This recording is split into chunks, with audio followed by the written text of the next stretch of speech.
Hi everyone, कैसे हो आप सब। I hope you all are doing great. तो यार ये वाली वीडियो है नीट के स्टूडेंट्स के लिए एंड कि आप बायोलॉजी को कैसे पढ़ोगे, ठीक है, फॉर नीट 2026। ओके, सो मतलब कोई भी देख सकता है, 2027 का बच्चा भी दे सकता है, ऐसा कुछ नहीं है। बट हाँ, स्पेसिफिकली फॉर 2026, ठीक है, क्योंकि लाइक जो 2025 वाले होंगे they are in 11th I guess. Sorry, जो 2027 में देंगे तो they are in class 11th right now. So वो कर लेंगे मैनेज, बट 2026 वाले स्पेसिफिकली। तो यार इससे पहले मैंने एक वीडियो बनाई हुई है कि सब्सक्रिप्शन किसका लिए, क्योंकि आजकल इतने सारे लोगों ने वीडियोस बनाना स्टार्ट कर दिया और इतने सारे यू नो हमारे ऑनलाइन क्लासेस चलती हैं, ठीक है, जिसका इतना ज़्यादा एडवर्टीज़मेंट होता है कि भाई हमारा कोर्स ख़रीद लो, हमारा ही ले लो। तो आप वीडियो जाके ज़रूर देखना, ठीक है। एंड काफ़ी कुछ आपको पता चलेगा कि आपको क्या करना चाहिए, क्या नहीं करना चाहिए, है ना। तो मैंने जस्ट अभी इससे पहले वो वीडियो बनाई थी, इसलिए मैंने सोचा कि बता दूँ, ठीक है। तो आज की वीडियो है स्पेसिफिकली फॉर बायोलॉजी, आप कैसे पढ़ोगे बायोलॉजी को। एंड स्टार्ट करते हैं। तो यार देखो, सबसे पहले मैंने पॉइंट्स लिख लिए हैं। तो सबसे पहली बात का स्टार्ट कहाँ से होते हैं, हमें ऐसा लगता है कि ना सिर्फ physics and chemistry are the subjects which demand concept clarity, तभी हमारे क्वेश्चन सॉल्व होंगे। या the same line applies for biology, because biology में भी बहुत ज़्यादा ज़रूरी है कंसेप्ट का क्लियर होना, तभी क्वेश्चंस अच्छे से सॉल्व होते हैं। अगर हमें फुल स्कोर करना है ना बायोलॉजी में, तो उसके लिए हमारा कंसेप्ट क्लियर होना बहुत ज़्यादा ज़रूरी है। लोग कहेंगे, कोई भी टीचर, कोई भी इंसान कितना भी कुछ कहे ना कि रट लो रट लो रट लो, यार रट कोई भी चीज़ों। मेरा एक्सपीरियंस मुझे क्या कहता है, मेरे साथ क्या सीन है, मेरे से रटी हुई वही चीज़ें जाती है जो मेरे को समझ में आई हैं, ठीक है। एंड तब क्योंकि ना मतलब रटना इन द सेंस कि तुम्हें वो चीज़ एग्जैक्टली याद होनी चाहिए। एग्जाम्पल अगर वो इसके 2 एग्जाम्पल्स हैं या इसके 4 एग्जाम्पल्स हैं, तुम्हें उसको वैसे के वैसे याद करना पड़ेगा, ठीक है। फिर उससे पहले का एक स्टेप होता है वो एग्जाम्पल्स जो हैं। फॉर एग्जाम्पल अगर हम मोनरा के एग्जाम्पल्स थे, तो तुम्हें मोनरा के कैरेक्टरिस्टिक्स, ठीक है, और उसके जो ऑर्गेनिजम्स है उसके स्पेसिफिकली कैरेक्टरिस्टिक्स, ये सब चीज़ें तुम्हें पता होनी चाहिए, है ना। पता होंगी तब जाके तुम्हारा अगर कोई डायरेक्ट क्वेश्चन तो पूछना बंद कर दिया उन्होंने, अब तो वो घुमा फिरा के इनडायरेक्ट क्वेश्चन पूछ रहे हैं, एप्लीकेशन बेस्ड क्वेश्चन पूछ रहे हैं। Although everything from NCERT from 11th and 12th, but still वो घुमा फिरा के तो पूछ रहे हैं ना। एंड घुमा फिरा के पूछ रहे हैं अगर क्वेश्चन, और अगर आपको सही करना है ना, उसका सिर्फ और सिर्फ एक ही इलाज है, क्वेश्चन सॉल्व करना, ठीक है। एंड क्वेश्चन सॉल्व करने से पहले का एक स्टेप क्या था हमारा, कॉन्सेप्ट क्लैरिटी करना। और ये चीज़ कहाँ पे होगी, आपकी क्लास में होगी। या तो आप कोचिंग इंस्टीट्यूट जा रहे हो, कोई बात नहीं, आप कोचिंग जा रहे हो, कोई बात नहीं। या तो आप ऑनलाइन क्लास ले रहे हो, उसमें आपने किसी का सब्सक्रिप्शन लिया हुआ, या फिर फ्री देख रहे हो। फ्री भी बहुत अच्छा कंटेंट है यार, ऐसा कुछ नहीं है। सब्सक्राइब कि यार एक बात बताओ ना, वही एनसीईआरटी, वही कुछ चुनिंदा चैप्टर्स, वही टीचर, वो क्या नया और क्या अलग पढ़ा लेगा तुम्हारे सब्सक्रिप्शन वाले बैच में। खुद सोच के बताओ, कुछ अलग हो सकता है क्या? नहीं होगा यार, जो होगा सेम ही होगा। और कोई टीचर क्या कंटेंट ज़्यादा से ज़्यादा नोट्स में, अगर उसने इस बार पूरा सारा नोट्स अगर उसने ब्लू पेन से लिखा था, तो क्या हो सकता है पेड बैच में blue black red yellow green सारे पेन्स यूज़ कर लियो, डायग्राम्स का यूज़ कर लिया, थोड़ा एनिमेशन ज़्यादा यूज़ कर लिया होगा ज़्यादा, उससे ज़्यादा कुछ नहीं होगा ना, उससे ज़्यादा क्या ही होगा, कुछ सोच के देखो ना। ज़्यादा तुम्हें टेस्ट मिल जाएंगे, थोड़े डीपीपीज मिल जाएंगे, और क्या होगा। तुम्हें चाहिए तो ले लो, बिल्कुल ठीक है, अपनी श्रद्धा अनुसार, जिसका जो मेरे को भी वर्ड ध्यान में नहीं आ रहा, कुछ बोल दे जिसका तुम्हें वो सब सही लगे, उसके हिसाब से ले लेना। बट हाँ, पर तुम्हें अपने लेवल पे तो तैयारी करनी पड़ेगी ना। पहला स्टेप क्या था कि अपने क्लास नोट्स बहुत अच्छे से बनाने हैं, ठीक है। और अगर बने हुए हैं, जो ड्रॉपर्स होंगे तो उनके तो बने हुए होंगे, तो उनको मॉडिफाई करना, ठीक है, दोबारा नए बनाने की ज़रूरत नहीं है।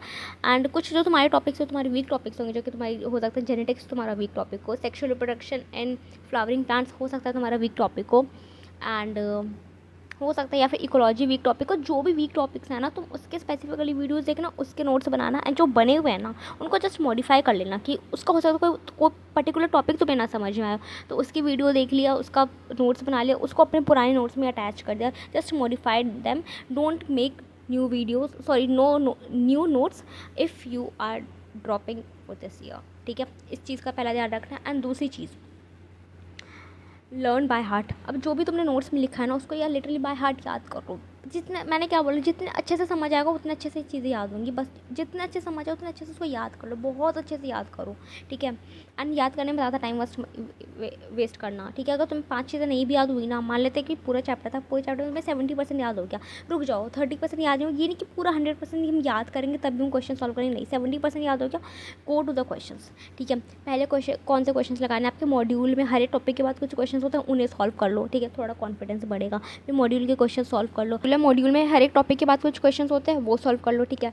उसके बाद मॉड्यूल के जो क्वेश्चंस होते हैं उसमें section A, section B, section C ऐसे करके डिवाइड हो रखे होते हैं क्वेश्चंस, वो सॉल्व कर लो, ठीक है। उसके बाद प्रीवियस ईयर को लो कर लो। अब तो में से बहुत सारे बच्चे बोलेंगे कि पहले हमने प्रीवियस क्यों नहीं सॉल्व किया। जो सबसे पहले पता है क्या करना है, जो भी प्रीवियस ईयर के क्वेश्चंस है ना, तो तुमने सॉल्व मत करने बैठो, बोले एक ना नज़र मार लो कि कैसे क्वेश्चंस पूछे गए हैं, उन्हें ना थोड़ी देर के बाद सॉल्व करना। पहले आगे के क्वेश्चन जितने हैं ना वो, क्योंकि यार देखो हमें ऐसा लगता है कि ना प्रीवियस ईयर क्वेश्चन सॉल्व करने का मतलब है कि हमें ऑप्शंस पता होने चाहिए। नहीं यार, प्रीवियस ईयर क्वेश्चन सॉल्व करने का मतलब है कि हमें पैटर्न पता चलना चाहिए कि कैसे क्वेश्चन पूछे जा रहे हैं, ठीक है। हमें ये आइडिया देते हैं प्रीवियस ईयर क्वेश्चन, अच्छा ऐसे ऐसे क्वेश्चन भी बन सकते हैं। इसका मतलब ये नहीं कि वही सेम क्वेश्चन उठ के आ जाएगा, ठीक है। तो जब हम पहले क्या होता है ना, हर एक टॉपिक वाइज क्वेश्चंस कर लेते हैं हम, उसके बाद फिर हमने बहुत सारे क्वेश्चंस कर लिए जो भी आपके मॉड्यूल में होंगे, तो हमें ना एक बेसिक पता चल जाता है कि अच्छा ऐसे ऐसे क्वेश्चन पूछे जाएंगे, फिर तुम्हें मज़ा आएगा। फिर जब तुम जाओगे ना प्रीवियस ईयर क्वेश्चंस पे, फिर तुम देखोगे अच्छा मैं तो ये चीज़ की हुई है, अरे ये तो वैसे ही पूछा हुआ, अच्छा मेरे मॉड्यूल में ऐसे पूछा था, इसमें ऐसे पूछ ले क्या। देखो सेम सेम टॉपिक, सेम जो भी चीज़ें हैं ना उसको देखना, बल्कि ना तुम्हारे मॉड्यूल में ज़्यादा मुश्किल क्वेश्चन होंगे, प्रीवियस ईयर आसान होगा, ठीक है। तो ऐसे करके कॉन्फिडेंस बढ़ेगा, ठीक है। बट हाँ, प्रीवियस ईयर करना बाद में, पर उसको देखना पहले उसको देख लेना कि कैसे क्वेश्चंस पूछे हुए हैं, एक बार ना करके देखना। जितने मैंने स्टेप्स बोले ना उनको नोट डाउन कर लो, ठीक है। या फिर मैं लास्ट में जो मैंने लिखा उसको पिक लगा दूंगी, ठीक है।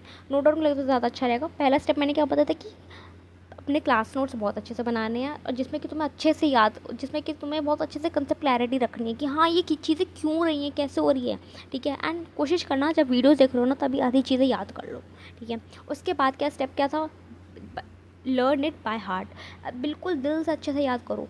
70% याद हुआ, 80% याद हुआ, कोई बात नहीं, उतने पे रुक जाओ, फिर क्वेश्चन पे आ जाओ। बाकी का जो हमारा पोर्शन बच गया ना, मुझे क्वेश्चन को थोड़ी याद करेंगे हम, उन्हें खुद नहीं टाइम लगाएंगे कि नहीं आज ही के आज याद करके छोड़ेंगे, नहीं क्वेश्चंस के थ्रू याद करेंगे। फिर स्टेप थर्ड क्या था, क्वेश्चंस लगाना था, ठीक है। इतना पार्ट हो गया। अब now go to the NCERT, ठीक है। अब एनसीईआरटी पढ़ो, बहुत अच्छे से पढ़ो, ठीक है। इसका मतलब कि हमें पहले एनसीईआरटी नहीं पढ़नी थी, पढ़नी थी यार। एनसीईआरटी क्यों नहीं पढ़ोगे, जब मैंने बोला कि जो पहले हमने टॉपिक वाइज क्वेश्चंस लगाए हैं उस टाइम हमें एनसीईआरटी भी पढ़नी है।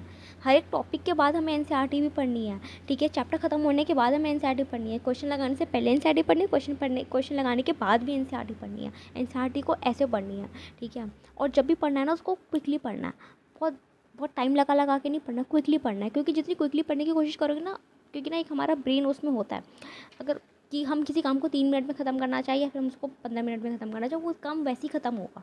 तो एनसीईआरटी को मैं ये नहीं बोलूँगी कि पहली दूसरी तीसरी रीडिंग में एकदम बिल्कुल घुस के पढ़ना है, नहीं। 3-4 रीडिंग सुपरफिशियल रीडिंग्स लगाओ।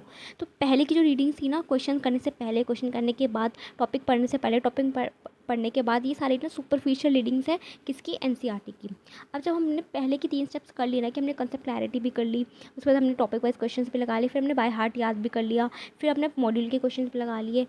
इस बीच में हम एनसीईआरटी की सुपरफिशियल रीडिंग कर रहे हैं, हमने छोड़ा नहीं। अब हमें एनसीईआरटी की डीप रीडिंग करनी है, अच्छे से करनी है, एक एक वर्ड को घोल के पीना है। अब हमें क्वेश्चन फॉर्म करने की कोशिश करने की, कैसे क्वेश्चन पूछे जा सकते हैं, खुद से क्वेश्चन फॉर्म करने की कोशिश करो, तब ना ज़्यादा मज़ा आएगा, ठीक है। क्योंकि अब तुम क्वेश्चन करके आ चुके हो, तुमने प्रीवियस ईयर भी क्वेश्चन कर लिया, तुमने अपने मॉड्यूल भी क्वेश्चन लगा लिया, अब तुम्हारा माइंड भी क्वेश्चन फॉर्म कर सकता है, ठीक है। तुम्हारा दिमाग भी क्वेश्चन फॉर्म कर सकता है। अब तुम अपने आप को एग्जामिनर की तरह बनाओ, ठीक है। इतना करने के बाद ना, अगर तुम्हें और अच्छे से करना हो कुछ, वैसे तो यार इतना इनफ है, सच बोल तो इतना इनफ है। बट हाँ, कुछ बच्चों का होता है कि पेट नहीं भरता है इतने क्वेश्चन करने के बाद भी, तो आप एक और कर सकते हो, वो है एमटीजी की बुक आती है, NCERT at your finger tips, जो कि काफ़ी ज़्यादा अच्छी बुक है, जिसमें बायोलॉजी से ही रिलेटेड सारे क्वेश्चन होते हैं, ठीक है। ये आप चाहो तो कर सकते हो, कर लेना। मैं तो ये बोलूँगी कि सारे क्वेश्चन क्या होते हैं, बेसिकली एनसीईआरटी वाले होते हैं। तो आपको आप ऑलरेडी इतनी बार एनसीईआरटी पढ़ के आ चुके हो, आप इतने क्वेश्चन भी लगा के आ चुके हो, तो वो क्वेश्चन आपके लिए बहुत हल्के होंगे, बहुत आप आसानी से कर लोगे। बट वो इंपॉर्टेंट भी होता है क्योंकि उसमें डायरेक्टली एनसीईआरटी से पूछे हुए हैं, एनसीईआरटी की लाइनें उठा के दी हुई हैं। आप इतनी बार एनसीईआरटी पढ़ के आए हो, अपने नोट्स पढ़ के आए हो, अपने क्वेश्चन किए हैं, तो वो क्वेश्चन आप ऐसे उड़ा दोगे, है ना। एक और बुक होती है डॉक्टर अली, ठीक है। ये वाली बुक होती है डॉक्टर अली। आप जिसका कम क्वेश्चंस में पेट नहीं भर रहा है, जिसको ज़्यादा क्वेश्चंस करना है, वो डॉक्टर अली की बुक कर सकते हो, ठीक है। It's complete an optional book, optional है, तुम्हें लेना है लो, नहीं लेना मत लो, ठीक है।